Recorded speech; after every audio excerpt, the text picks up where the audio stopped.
안녕하세요. 진가이버입니다. 요즘 댓글을 보다 보면 제라늄 물음 때문에 피해를 보시는 분들이 적지 않은 듯 합니다. 그동안 제라늄 물음에 대한 영상을 몇 번 올렸었는데 올해는 다른 때보다 더 걱정을 많이 하시는 듯하고 또 첫여름을 맞는 초심자분들께도 다시 한번 관련 내용을 이야기 드리는 차원에서 준비를 해보았습니다. 그래서 오늘은 제라늄 물음이 생기는 원인하고 예방법에 대해서 이야기 드릴 거고 초심자분들께서도 보시고 어떻게 대처를 해야 하는지에 대한 내용으로 구성을 해보았습니다. 꼭 제라늄 뿐만 아니라 다른 식물에도 어느 정도는 응용이 가능한 부분들이니까 보시고 참고해 보셔도 좋을 듯 합니다. 그럼 바로 시작하겠습니다.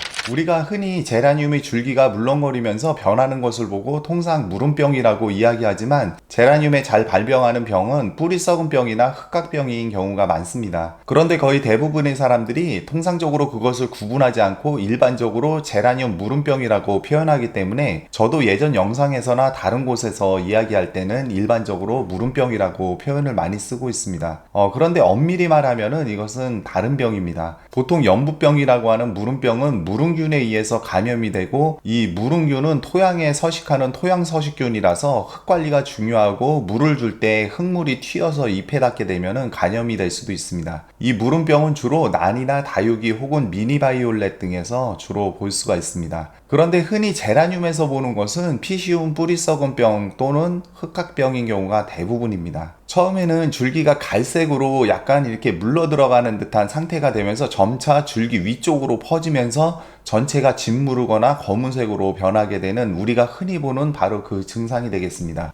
저도 몇 번 이야기 드렸지만 묵은 데보다는 삽목한 어린 데에서 주로 물음이 생겨서 좀 묵은 데로 오래 키우는 것도 물음을 예방하는 하나의 방법이라고 몇 번 이야기 드렸었는데 물론 묵은 데라고 안 걸리는 것은 아니지만 이 흑각병이 바로 삽목을 한 어린 개체에서 주로 발병하는 특성을 갖고 있기도 합니다. 이 흑각병을 일으키는 세균은 곰팡이류로 분류되기도 합니다. 쉽게 말해서 해로운 미생물이라고 보시면 되겠습니다. 그런 관계로 뿌리 부분에 이로운 미생물이 뿌리를 보호하고 자리를 잘 잡게 되면은 식물도 건강해지고 해로운 미생물의 활동을 억제해서 도움을 주는 기능을 하기도 합니다. 이런 물음병이나 흑각병의 차이로 여기저기 내용을 보게 되면 제라늄 물음이 어떤 분은 곰팡이 때문이라고 하고 어떤 분은 바이러스 때문이라고도 이야기하는 이런저런 내용들이 참 많은데 정확히 어떤 병이냐에 따라서 곰팡이라고 할 수도 있고 물음균이라고 이야기할 수도 있겠습니다. 그런데 실제 상황에서는 무엇보다 중요한 것은 제라늄의 피해를 봤다는 것이고 또 그 발생 요인이나 환경이 거의 비슷하다는 점에서 예방과 조치는 함께 이루어져도 크게 문제가 없다는 것입니다. 본 영상에서도 크게 구분하지 않고 제라늄 물음이라고 표현하도록 하겠습니다. 문제는 이 두 가지 병 모두 특효를 발휘할 만한 마땅한 치료법이 없어서 막상 발병을 하게 되면은 그 조치 역시 미흡할 수밖에 없습니다. 식물은 동물들과 달리 순환계가 없어서 살균제가 식물 체내로 골고루 분산되지 못하기 때문에 일부 침투성 살균제가 삼투압으로 약성분이 식물 체내로 이동하기는 하지만은 그 효과가 미비하고 대부분 병원균에 그 직접 접촉을 해야만 살균 효과를 나타내기 때문에 발병 후에는 그리 큰 효과를 기대하기 어렵습니다. 그런 이유에서도 예방의 중요성이 더 커지고 막상 피해를 입었을 때 효과적인 대처법도 중요한 요소 중에 하나가 되겠습니다. 오늘은 경험이 부족한 분들이나 놓칠 수 있는 부분에 대해서 제 경험을 바탕으로 피해를 줄여나갈 수 있었던 예방법에 대해서 한번 중점을 두고 이야기를 드려보도록 하겠습니다.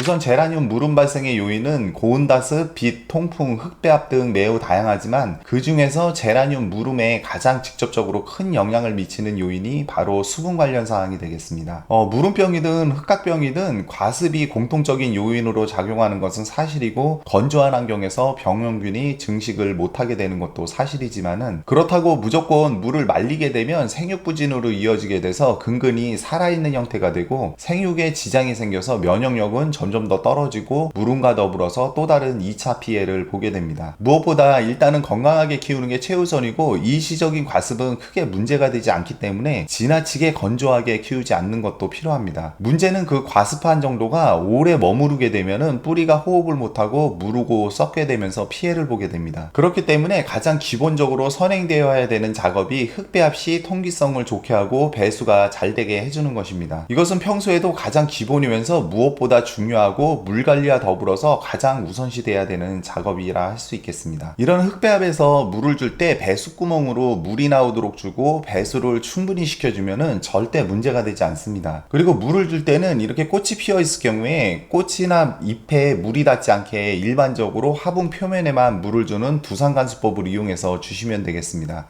물을 적게 준다고 조금씩 자주 주거나 수반에 물을 떠놓고 저면간수식으로 키우는 것은 곰팡이균으로 전염이 되는 흑각병 발생을 돕는 환경을 제공하는 원인이 되기도 합니다. 지난 시간에 영상에서도 이중화분 이야기를 드렸었는데 이중화분 역시 실내에서는 무름병과 흑각병에 취약할 수 있는 환경을 제공하는 같은 맥락으로 이해하셔도 좋을 것 같습니다. 그리고 빗물이 보약이라고 빗물을 받아놨다 주는 경우도 있지만 이 역시 경험상 볼 때 오히려 영양 공급을 위한 방법이기보다는 실내 환경에서 병충해를 유발시키는 매개체 역할을 하기에 크게 도움이 되지 않습니다. 그 다음 화분 표면 관리도 중요한 부분 중에 하나가 되겠습니다. 표면에 떨어져 있는 꽃잎이나 유기물의 일부에 균이 서식할 수 있기 때문에 깔끔하게 하는 것은 당연한 것이고 그와 더불어서 이런 화장석 역시 여름철 무름을 방지하는데 한몫을 하기도 합니다. 화장석 이야기가 나오면 적지 않은 분들께서 회의적인 표현을 하시곤 하는데 화장석을 제대로 잘 활용하는 것이 필요한 부분이기도 합니다. 이 화장석으로 다양한 종류의 흙이나 돌을 활용하시는데 그것은 단순히 화장석의 역할이나 기능을 모르고 단지 이쁘고 흙날림 정도를 방지하는 수준으로 생각하고 그냥 깔아놓는 경우가 많아서 가장 제라늄에 적합한 기능을 갖는 화장석으로는 경험상 화산석이나 화산사를 권해드리고 싶습니다. 그 이유가 화산석은 표면에 물기가 있으면 어느 정도 머금고 있다가 빠르게 배출시켜주는 역할을 하기 때문에 화분 표면이 빠르게 마르고 통기성도 좋아서 표면에 곰팡이나 잡균이 서식하는 것을 막아주는 역할을 합니다. 표면 장력을 깨주어서 물을 골고루 빠르게 침투시켜주는 역할도 합니다. 무엇보다 이 화장석이 흙 속에 서식해서 화분 표면으로 올라와 있는 무름균이 관수 시에 흙이 튀어서 이런 잎이나 줄기에 붙어서 감염이 되는 것을 막아주어서 어느 정도 예방에 도움이 되겠습니다. 그리고 바크나 난석, 동생사, 녹소토 이런 것도 화장석으로 많이 사용을 하시는데 이 역시 물을 흡수하는 능력은 좋지만 비교적 오랫동안 물을 머금고 있어서 습도가 높은 경우에는 발산력이 많이 떨어져서 표면에 곰팡이가 생기는 경우도 생깁니다. 그리고 뿌리 들뜸을 방지하기 위해서 적당한 무게로 눌러주는 힘도 필요한데 이런 종류들은 너무 가벼워서 그런 효과를 기대하기가 어렵겠습니다. 중요한 부분이 이 화장석을 깔아줄 때 너무 두껍게 깔아주면 오히려 역효과가 난다는 겁니다.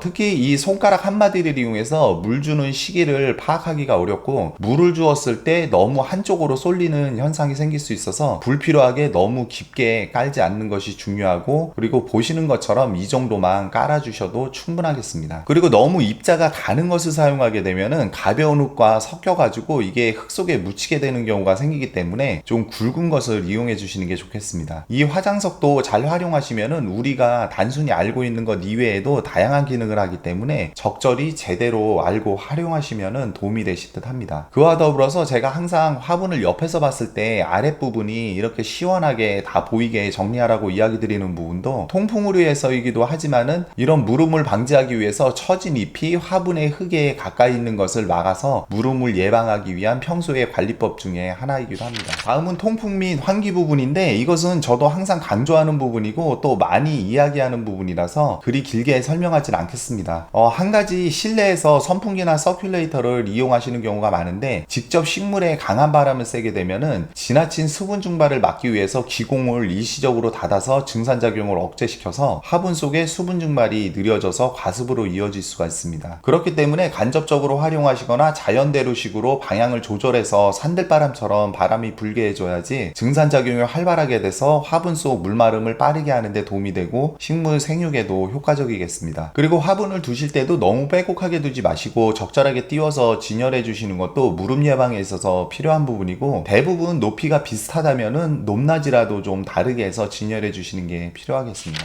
다음은 비료나 영양제 부분에 대해서 설명드리겠습니다. 여름철에는 제라늄에는 비료나 영양제를 주지 말 것을 당부하는데 특히나 질소질 비료를 과용하게 되면은 식물체의 조직 속에서 수분 함량이 많아져서 연약하게 자라고 무름이 올 확률이 매우 높아집니다. 그리고 여름철에 세포벽을 단단하게 해주는 칼슘 성분이 식물체 내로 잘 흡수가 안 되는 시기라서 조직을 연하게 하게 되고 되고 이 끝이 타들어가거나 반전 등이 생길 수가 있는데, 여름철에는 질소 비료의 사용을 멈추고 액상 칼슘 등을 연면 시비하는 것도 식물을 건강하게 키우는 하나의 방법일 수가 있습니다. 특히나 봄에 분갈이 시에 흙 속에 유박이나 부산물 비료 등을 넣게 되면 화분 속에서 기온이 올라가면서 후발효가 일어나서 앞서 언급드렸던 질소 성분이 과하게 보충이 되는 현상과 더불어서 비료장애나 가스가 발생해서 피해를 입을 수가 있습니다. 이런 유기질 거름을 두고 물을 주게 되면 배수구멍으로 일부 유기 성분이 빠져나와서 곰팡이나 벌레 서식 등에 영향을 주기 때문에 웬만하면은 실내에서 작은 화분, 특히 제라늄만큼은 부산물 비료나 유기질 비료 사용은 좀 자제해 주시는 게 좋겠습니다. 어차피 식물이 흡수하는 형태는 화학 비료든 유기질 비료든 다 동일합니다. 실외의 화단 같은 경우에서는 토양 산성화 방지나 흙의 물리적 성질을 개선하기 위해서 유기질 비료나 퇴비를 섞어서 사용하면 좋다고 하지만, 실내 화분에서는 주기적으로 분갈이를 하고 배수성을 좋게 흙배합을 하기 때문에 크게 의미가 없겠습니다.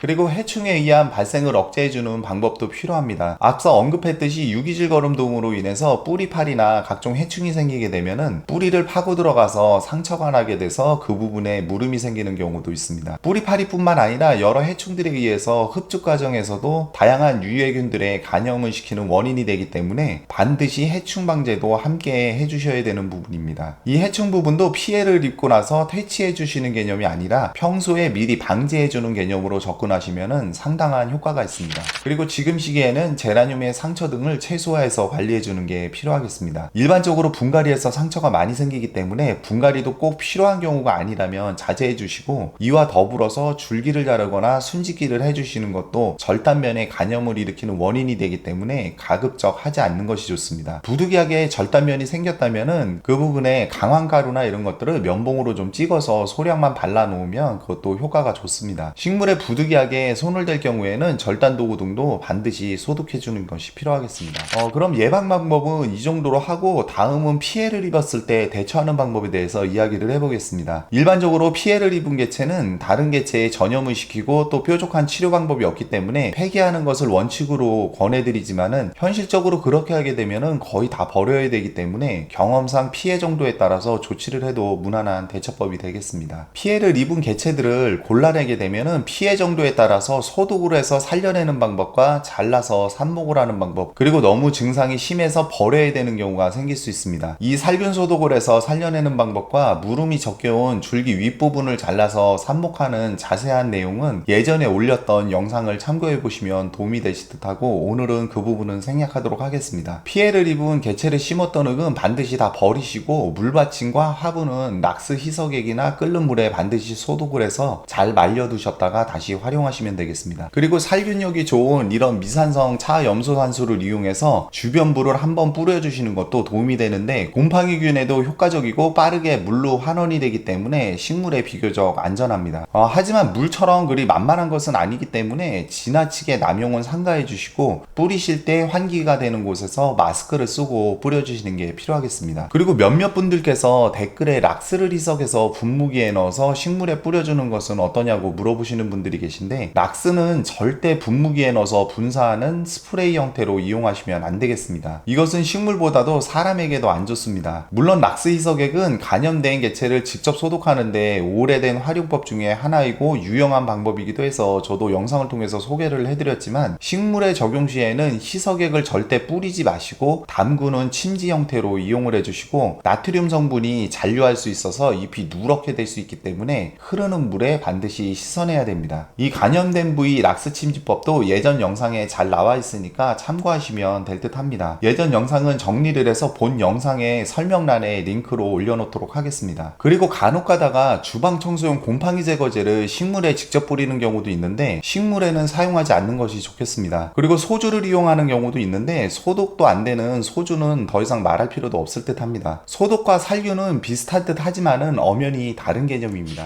그리고 한번 간염이 됐던 것을 살려내기 위해서 살균을 해서 다시 심어주거나 삽목을 한 개체 같은 경우는 완전히 치유가 돼서 정상적으로 회복할 때까지는 격리를 해서 관리해 주시는 게 필요하겠습니다. 그리고 참고로 여기 지금 꽃이 활짝 펴 있는 이 개체 같은 경우도 몇 년 전에 피해를 입어서 초기 때 살균 작업을 통해서 완전히 회복을 해서 이렇게 잘 살아가고 있습니다. 그래서 여기 밑에 부분에 보면은 아직도 이렇게 흔적이 남아 있는데, 이렇게 초기에 발견을 해서 잘 조치를 해주면은 꼭 죽이지 않게 않고 이렇게 살려낼 수 있는 그런 방법이기도 합니다.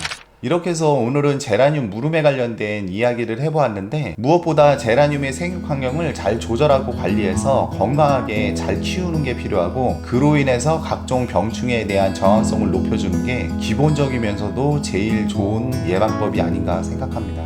오늘 준비한 영상은 여기까지입니다. 시청해주셔서 감사합니다.